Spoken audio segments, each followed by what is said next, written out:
Hi, this is Melanie Moss from mentoringmastery.com, and this is another session on mentoring conversations. So what I wanted to talk to you about here in this segment is another approach to building dialogue between you and your mentoring partner.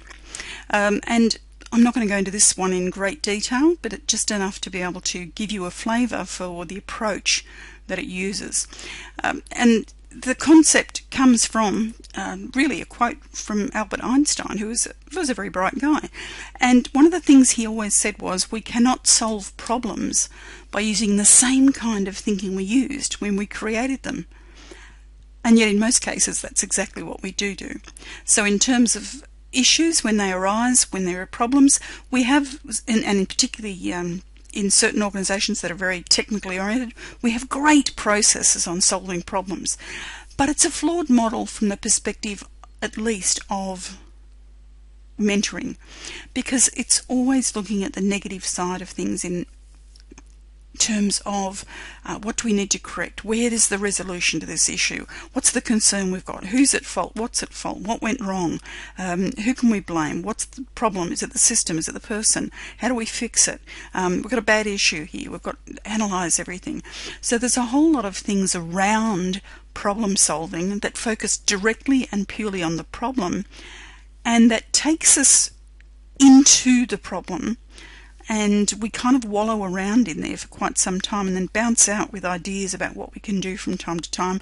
But our focus is always on the things that aren't going well, the things that are wrong, the things that need fixing. What appreciative inquiry tries to do is to really, in a nutshell, focus on what's working. It's about saying, where are the good bits? How can we build on the good stuff to make sure that that compensates or overtakes the bad stuff? Now, I take it if you're building an aircraft and you've got something that's not working, it's probably critical that you actually fix that. But for a mentoring process, rather than getting caught up in that typical problem-solving mindset, I invite you to step outside of that and have a look at the things that are working well, because that's where you build growth from, and that's where you build positivity and empowerment from. So don't always be looking at the negative side or the bad side or the negative problems or what could go wrong. Sometimes, and quite often, I'd invite you to step outside of that and look at the things that are actually working. So how's that going for you? What are the strengths you've got in doing that? How have you used those strengths before? Where have they served you before? What could you possibly do that might be going to give you a better result than you did last time? What have you seen other people doing? A whole lot of questions around that where you can focus on what's working. And if something's not working for your mentoring partner, look at where it's working for someone else and borrow from that experience to bring into the conversation. So who else do you see in the organisation trying to do what you're doing? What do you see them doing? What are the positive things that they're implementing and acting on? Yada yada. So it's about looking at that. If it's not within the relationship, look at it from outside the relationship and bring that information in and model that. But if you sometimes focus on what is working, then you can get a better result than trying to always just solve problems. And in a lot of cases, particularly people with a technical bent, we're so attuned to problem solving. As a manager or a leader, we are there to solve problems. The problems always hit our desk or our office, and we've got to solve them. In mentoring, it's about, yes, sometimes we might have to solve the problem, but very rarely, because we're not in an operational capacity or a managerial capacity.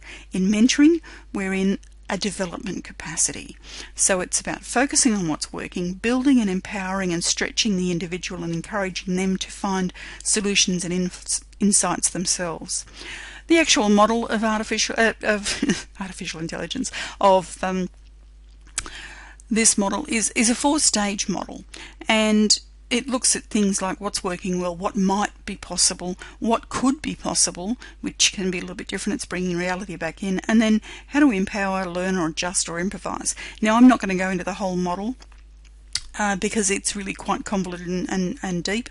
But if you just focus on those issues about what's not working and exclude that, but you focus on what is working, you'll gain a great deal of benefit in managing a dialogue with your partner that is more positive and upbeat.